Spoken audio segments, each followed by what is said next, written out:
Joker শব্দটা যেন দক্ষিণ আফ্রিকার জন্য চিরন্তন সত্য। আসরের আগের 7 ম্যাচে যেখানে অজয় অদম্য প্রোটিয়ারা, সেখানে ফাইনাল ম্যাচে টিম সেইফার্ট আর ফিন অ্যালেনের একে অন্যকে ছাড়িয়ে যাওয়ার প্রতিযোগিতায় ম্যাচ শেষ হওয়ার আগেই যেন দর্শক কাগিসো রাবাদা মহারাজরা।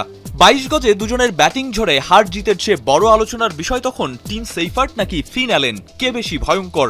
শেষ পর্যন্ত দক্ষিণ আফ্রিকাকে আউটপ্লেড করে দিয়ে ফাইনালে টিকিট কেটেছে কিউইরাই।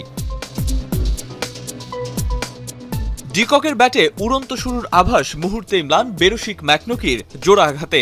6-4-এ 10 রান করে ডিকক ফেরেন ফার্গুসনের তালুবন্দী হয়ে, আর পরের বলেই রিকেলটনকে বোকা বানান ম্যাকনকি। রিকেলটন আকস্মিক আউটের ধাক্কায় যখন কিং কর্তব্য বিমূঢ়, প্রতিপক্ষ কিউই শিবিরে তখন শুরুতেই প্রতিপক্ষের ঘাড়ে চেপে বসার আনন্দ, আর এক প্রান্তে দাঁড়িয়ে প্রোটিয়া অধিনায়ক মার্করাম তখন নীরব দর্শক।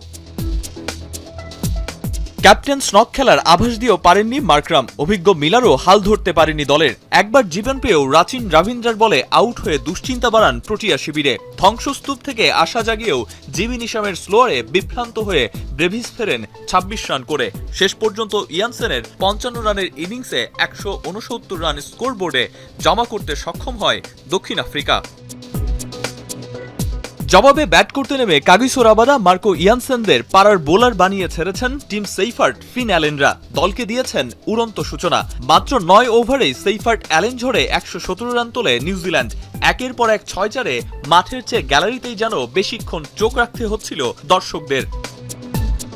সেইফার্ট 33 বলে 58 রান করে আউট হওয়ার পর ফিন অ্যালেন যেন আরও আক্রমণাত্মক হয়ে ওঠেন। শেষ পর্যন্ত 8-6 আর 10-4-এ 33 বলে 3 অঙ্কের ম্যাজিক ফিগার স্পর্শ করেন অ্যালেন, যেটা টি-20 বিশ্বকাপের ইতিহাসেই দ্রুততম সেঞ্চুরির রেকর্ড। একই সাথে ফিন অ্যালেনের ব্যাটেই 43 বল বাকি থাকতেই ফাইনাল নিশ্চিত করে নিউজিল্যান্ড। আরিফুল ইসলাম সাহাব, এখন।